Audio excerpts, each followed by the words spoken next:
Hello everyone, welcome to our channel scholar portal. তো দেখো আজকে আহ, অনেকে আমাকে জিজ্ঞেস করেছিল যে রাসায়নিক বিক্রিয়ার উপর একটা ভিডিও বানাতে। তো কেমিস্ট্রিতে এক দুটো ভিডিও অলরেডি করা হয়ে গেছিল। তো আশা করি এই চ্যাপ্টারটা, যেহেতু এই চ্যাপ্টারটা খুব ইম্পর্টেন্ট চ্যাপ্টার, তোমরা বাড়িতে আশা করি বইটা খুঁটিয়ে পড়ে নিয়েছো। তো এখানে বেশ কিছু ইম্পর্টেন্ট প্রশ্ন নিয়ে আমরা আজকে আলোচনা করছি। আশা করি ভিডিওটা ভালো লাগবে, তোমরা স্কিপ না করে পুরো ভিডিওটাকে দেখবে। ওকে। আর আমার চ্যানেলের ভিডিওগুলো, বাকি যে ভিডিওগুলো আছে সবই ভিএসও রিলেটেড আছে এখনো পর্যন্ত। তো তোমরা অবশ্যই সেগুলোকে তোমরা বন্ধুদের সাথে শেয়ার করবে। নিজেরাও যদি সাবস্ক্রাইব না করে থাকো, চ্যানেলে যদি নতুন হও তাহলে সাবস্ক্রাইব করে রাখবে। ওকে। তো চলো আমরা প্রশ্নগুলো পর পর আলোচনা করি। তো প্রথম প্রশ্ন দেখো, বলছে অ্যামোনিয়ার জলীয় দ্রবণে, অ্যামোনিয়া মানে NH3, তো অ্যামোনিয়ার জলীয় দ্রবণে নিচের কোন নির্দেশক লালচে বেগুনি রং তৈরি করে? ওকে। তো লালচে বেগুনি রং তৈরি করবে অ্যামোনিয়া কোন নির্দেশক? এটা ফেনলফথেলিন হবে। উত্তর হবে ফেনলফথেলিন। ফেনলফথেলিন যে রঞ্জক আছে সেটা কিন্তু লালচে বেগুনি রং তৈরি করবে। ওকে। নেক্সট প্রশ্ন, কোনটির দ্বারা হাইড্রোজেন পারঅক্সাইড, H2O2 মানে কি হাইড্রোজেন পারঅক্সাইড, তো কোনটির দ্বারা হাইড্রোজেন পারঅক্সাইডের বিয়োজন ত্বরান্বিত হয়? ত্বরান্বিত মানে ওটা এগিয়ে যায়, মানে ওটা আরো বাড়ে। ঠিক আছে। তো এটার উত্তর হবে তোমার ম্যাঙ্গানিজ ডাইঅক্সাইড, MnO2। ম্যাঙ্গানিজ ডাইঅক্সাইডের উপস্থিতিতে হাইড্রোজেন পারঅক্সাইডের বিয়োজনতা ত্বরান্বিত হয়। নেক্সট প্রশ্ন, নিচের কোন যৌগটি জারক ও বিজারক উভয় দ্রব্য হিসাবে কাজ করে? ঠিক আছে। তো দেখো, জারক ও বিজারক উভয় দ্রব্য হিসেবে কাজ করে কোনটা? Potassium permanganate, KMnO4। তোমরা সংকেতগুলোকে মনে রাখবে, অ্যাজ ওয়েল অ্যাজ এদের যে রাসায়নিক নাম আছে সেই রাসায়নিক নামগুলোও কিন্তু মনে রাখতে হবে। তো KMnO4 যেটা পটাশিয়াম পারম্যাঙ্গানেট, এরা কিন্তু এই যৌগটা কিন্তু জারক এবং বিজারক উভয় দ্রব্য হিসাবেই কিন্তু কাজ করতে পারে। নেক্সট প্রশ্ন, এই ধরনের প্রশ্ন কিন্তু পরীক্ষায় আসতেই পারে যে একটা ইকুয়েশন দিয়ে বলবে জারক কোনটা বিজারক কোনটা। হ্যাঁ, এটা এইগুলো কিন্তু তোমরা অবশ্যই ভালোভাবে প্র্যাকটিস করবে। তো প্রশ্ন হচ্ছে CuO মানে cupric oxide CuO, okay, plus H2 equal to copper plus জল, এই বিক্রিয়ায় বিজারক পদার্থ কোনটি? তো বিজারক পদার্থ কোনটি হবে? বিজারক পদার্থ দেখো এখানে হাইড্রোজেন হবে। তার কারণ এখানে বিজারক পদার্থ কিন্তু হাইড্রোজেন হবে। ঠিক আছে, কারণ হাইড্রোজেন কি করছে, কিউপ্রিক অক্সাইড থেকে অক্সিজেনটাকে সরিয়ে দিয়ে শুধু কপারে পরিণত করছে। ওকে, সেই জন্য H2টা কিন্তু এখানে বিজারক পদার্থ। আলুর ক্যাটালেজ হলো এটা কি? 5 নম্বরের প্রশ্নটা, আলুর ক্যাটালেজ হবে এটা একটা এনজাইম। ঠিক আছে। নেক্সট প্রশ্ন, পটাশিয়াম পারম্যাঙ্গানেট যেটা KMnO4, এটা কি? জারক, বিজারক, নিরোধক, নাকি জারক ও বিজারক দুটোই?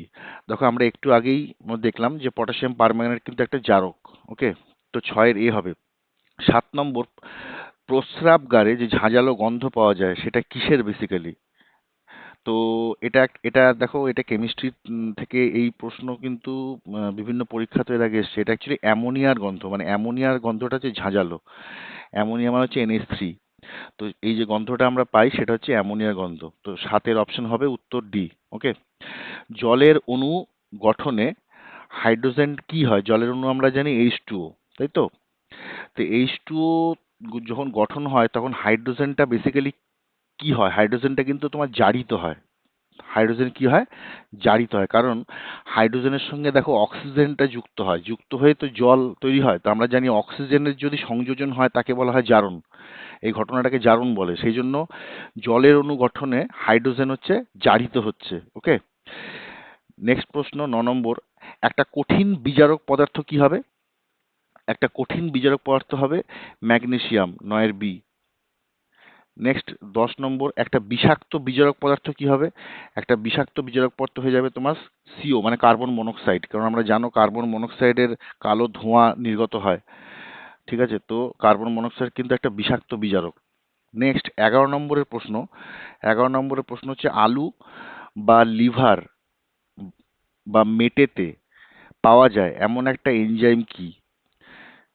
এখানে দেখো অপশন ইউরিয়েজ, অ্যামাইলেজ, ক্যাটালেজ, তো এখানে ক্যাটালেজ হবে। 11-এ হয়ে যাবে উত্তর।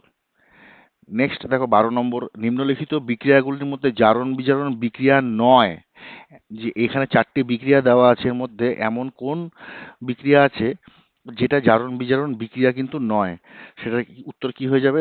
অপশন হয়ে যাবে ডি। তোমরা একবার এই প্রশ্ন যেগুলো উত্তর আমি যে বলছি সেগুলো কিন্তু একবার নিজেরাও মিলিয়ে নেবে। যদি কোথাও কোনো মনে হয় যে আহ, উত্তরটা তোমাদের ভুল মনে হচ্ছে, বা তোমরা অন্য কিছু পড়েছো বা অন্য কিছু কনসেপ্ট তোমাদের মাথায় আসছে, সেটা কিন্তু কমেন্ট বক্সে অবশ্যই জানাবে, সেটা আমি চেক করে দেখবো। ওকে, তো নিম্নলিখিত বিক্রিয়াগুলির মধ্যে জারণ বিজারণ বিক্রিয়া নয় কোনটা? দেখো, সোডিয়াম হাইড্রোক্সাইডের সাথে সালফিউরিক অ্যাসিড বিক্রিয়া করে করে সোডিয়াম সালফেট আর জল উৎপন্ন করে, এটা কিন্তু জারণ বিজারণ বিক্রিয়া নয়। কিন্তু বাকিগুলো তুমি দেখো, কিউপ্রিক অক্সাইড কার্বন ডাই অক্সাইডের সাথে মানে কার্বনের সাথে অক্সিজেন যুক্ত হচ্ছে, বা সোডিয়ামের সাথে হাইড্রোজেন তৈরি হচ্ছে, এগুলো সবই কিন্তু জারণ বিজারণ বিক্রিয়া। কারণ এখানে একটা একটা মৌল জারিত হচ্ছে আর একটা মৌল বিজারিত হচ্ছে। ওকে, মানে জারক পদার্থ হিসেবে একজন কাজ করছে, বিজারক পদার্থ হিসেবে আরেকজন কাজ করছে। তো এখানে অপশন ডি হবে। নেক্সট, নিচের তীব্রতম জারক পদার্থ কোনটি? তীব্রতম জারক পদার্থ হবে Cu2 মাইনাস। Cu2 minus. তা আমরা জানি যে কপারের যে অণু আছে, আহ, কপারের যে পরমাণু আছে, সেখান থেকে যদি কপার দেখো ইলেকট্রন যদি গ্রহণ করে, ইলেকট্রন গ্রহণ করলে কিন্তু Cu2 মাইনাসে পরিণত হয়েছে, তাই তো? তো এটা একটা তীব্রতম জারক পদার্থ।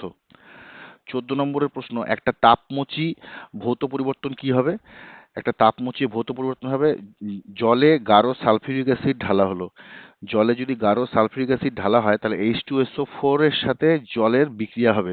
তো এটা একটা তাপমোচী ভৌত পরিবর্তন। 14 অপশন হবে সি। 15 নম্বরের যে প্রশ্নটা আছে, ইউরিয়েজ এনজাইম ইউরিয়াকে ভেঙে কি উৎপন্ন করে? ইউরিয়েজ এনজাইম ইউরিয়াকে ভেঙে অ্যামোনিয়া উৎপন্ন করে, NH3, মানে 15 অপশন হয়ে যাবে বি। 16 নম্বরের প্রশ্ন, দেখো, hydrogen sulphide H2S, hydrogen sulphide ক্লোরিনের সঙ্গে বিক্রিয়া করে হাইড্রোক্লোরিক অ্যাসিড উৎপন্ন করে এবং সালফারটাকে অধঃক্ষিপ্ত করে। এই রাসায়নিক বিক্রিয়াটিতে জারক পদার্থ কোনটা? জারক বিজারক দিয়ে বা জারণ বিজারণ দিয়ে কিন্তু প্রশ্ন অবশ্যই আসবে একটা। ওকে, তো এই ক্ষেত্রে দেখো, ক্লোরিনটা কিন্তু জারক পদার্থ হিসেবে কাজ করে। তার কারণ ক্লোরিন হাইড্রোজেন সালফাইডের থেকে ও কি করছে, ও হাইড্রোজেনটাকে সরিয়ে দিচ্ছে, হাইড্রোজেনকে সরিয়ে দিয়ে সালফারে পরিণত করছে, এই জন্য ক্লোরিনটা হচ্ছে এখানে জারক পদার্থ।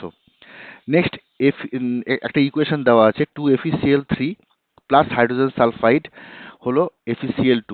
তো ফেরিক ক্লোরাইড হাইড্রোজেন সালফাইডের সঙ্গে বিক্রিয়া করে ফেরাস ক্লোরাইড, তাই তো? FeCl2 ferrous chloride plus HCl plus S sulphur, অর্থাৎ এই বিক্রিয়াটিতে কোন পদার্থের বিজারণ হয়েছে? তো এই ধরনের প্রশ্ন যখনই আসবে, আগে দেখে নেবে এখানে এখানে জারণ কোনটা হচ্ছে, বিজারণ কোনটা হচ্ছে। তো এইখানে কিন্তু FeCl3 যে আছে, FeCl3 FeCl3 কিন্তু দেখো বিজারণ হয়েছে। FeCl3 কোন পদার্থে বিজারণ হয়েছে বলেছে, তাই তো? তার মানে এটা হচ্ছে FeCl3 কিন্তু বিজারণ হয়েছে। ওকে, তো 17 অপশন হবে এ। 18, কোনটি জারণ বিজারণ বিক্রিয়া নয়? এখানে উত্তর হবে C. C number, carbon dioxide plus sodium hydroxide sodium carbonate plus জল, এটা জারণ বিজারণ বিক্রিয়া নয়। 19 নম্বরের প্রশ্ন দেখো, 19 নম্বরের প্রশ্ন বলেছে, জৈব অনুঘটকগুলো প্রধানত কি হয়? জৈব অনুঘটকগুলো জেনারেলি প্রোটিন টাইপের হয়, প্রোটিন হয় এরা। ওকে, নেক্সট 20 নম্বরের প্রশ্ন, 20 নম্বরের প্রশ্ন, সোডিয়াম নাইট্রেট দ্রবীভূত হয় কোথায়? সোডিয়াম নাইট্রেট কিন্তু আমরা জানি এটা কিন্তু জলে দ্রবীভূত হয়। ওকে, সোডিয়াম নাইট্রেটটা জলে দ্রবীভূত হয়। 21 নম্বরের প্রশ্ন, ভেরি ভেরি ইম্পর্টেন্ট প্রশ্ন, এটাকে আমি স্টার দিচ্ছি, ঠিক আছে? দেখো, নিচের কোনটি বিজারণ বিক্রিয়া? এটা কিন্তু ইলেকট্রনের রেসপেক্টে বলেছে, মানে ইলেকট্রন গ্রহণ বা বর্জনের রেসপেক্টে জারণ বিজারণ হয়। তো সেই থেকেই কিন্তু এখান থেকে প্রশ্নটা করা হয়েছে। তো নিচের কোনটি বিজারণ বিক্রিয়া? এটা হচ্ছে অপশন সি হবে। অপশন সি 21-এ সি, এটা হচ্ছে বিজারণ বিক্রিয়া। কেন? কারণ Fe3+ যে আয়নটা ছিল, সেখানে সে একটা ইলেকট্রন গ্রহণ করেছে। ইলেকট্রন যখন গ্রহণ করে, তখন আমরা জানি যে এই যে মূলকটা আছে, সেইটা মূলক 3+ আছে, একটা ইলেকট্রন যখন গ্রহণ করেছে, তো 3-1 মানে Fe2+ পরিণত হয়েছে, তাই এটা একটা কিন্তু বিজারণ বিক্রিয়া। সেম জিনিস 22 নম্বরে থাকবে একটা প্রশ্ন, হ্যাঁ, যে নিচের কোনটি জারণ প্রক্রিয়া? তো জারণ প্রক্রিয়াতে কিন্তু দেখো, MnO4 2 মাইনাস। তো এখানে কি হয়েছে, MnO4 2 MnO4 -2 এ কি করেছে, একটা ইলেকট্রন গ্রহণ করেছে। একটা ইলেকট্রন গ্রহণ করাতে MnO4 2 মাইনাসে পরিণত হয়েছে, তাই তো? মানে MnO4 2 মাইনাসটা যদি আমি ভাঙি তাহলে কি হচ্ছে, MnO4 -2 প্লাস একটা ইলেকট্রন, সেজন্য এটা একটা জারণ প্রক্রিয়া। নেক্সট 23 নম্বর প্রশ্ন, ফেরিক ক্লোরাইড প্লাস SnCl2, এটাকে স্ট্যানাস ক্লোরাইড বলে। SnCl2 হচ্ছে স্ট্যানাস ক্লোরাইড। তো এখানে কি করছে, এই যে বিক্রিয়াটি দেওয়া আছে, এই বিক্রিয়াটিতে জারক পদার্থ কোনটি? এই বিক্রিয়াটিতে জারক পদার্থ হবে আমার FeCl3। ওকে। নেক্সট 24 নম্বরের প্রশ্ন। 24 নম্বরের প্রশ্নটা হচ্ছে কোনটি ভুল? বলছে ইথার একটা জৈব দ্রাবক, মেটে বা লিভারে ক্যাটালেজ অনুঘটক থাকে, আমরা জানি এটা থাকে। অতি বেগুনি রশ্মি চোখের পক্ষে ক্ষতিকারক, আর গ্যালভানাইজেশনে লোহার প্রলেপ দেওয়া হয়। তো এখানে গ্যালভানাইজেশনে আমরা জানি নিকেলের প্রলেপ দেওয়া হয়, তাই তো? সেই জন্য এইটা হচ্ছে ভুল, গ্যালভানাইজেশনে লোহার প্রলেপ দেওয়া হয়, এটা হবে না। তার মানে এটা ভুল আছে। লাস্ট প্রশ্ন, যে অনুঘটকের উপস্থিতিতে 550°C উষ্ণতা ও 200 বায়ুমণ্ডলীয় চাপে নাইট্রোজেনের সঙ্গে হাইড্রোজেন যুক্ত হয়ে অ্যামোনিয়া উৎপন্ন হয়, সেটা কি অ্যাকচুয়ালি? সেটা হচ্ছে আমার লোহা চুর। মানে 25-এর অপশন হয়ে যাবে তোমার এ। লোহা চুর যে অনুঘটকটা আছে, অনুঘটক কি করে, এ, এই উষ্ণতায় যদি মানে পরীক্ষাগারে অ্যামোনিয়া গ্যাস প্রস্তুতি বা অ্যামোনিয়া গ্যাসের প্রস্তুতিতে যে নাইট্রোজেন আর হাইড্রোজেন লাগে, সেক্ষেত্রে উষ্ণতা আর বায়ুমণ্ডলীয় চাপ তোমরা আশা করি পড়েছো বইতে। তো সেখানে যে অনুঘটকটা লাগে সেটা হলো লোহা চুর। ওকে, তো অপশন হবে এ। তো এই ছিল আমাদের রাসায়নিক বিক্রিয়া চ্যাপ্টারের কিছু ইম্পর্টেন্ট প্রশ্ন। এই চ্যাপ্টার থেকে তোমাদের বিভিন্ন যে রাসায়নিক বিক্রিয়া আছে, এবং অবশ্যই এগুলোর কিছু কিছু ব্যালেন্সড ইকুয়েশন আছে, তো এই ইকুয়েশনগুলো ব্যালেন্স করে প্র্যাকটিস করে নেবে, পরীক্ষায় আসতে পারে। ওকে, তারপরে ইকুয়েশন, বিভিন্ন টাইপের ইকুয়েশন আছে, সেই ইকুয়েশনগুলোকে প্র্যাকটিস করবে।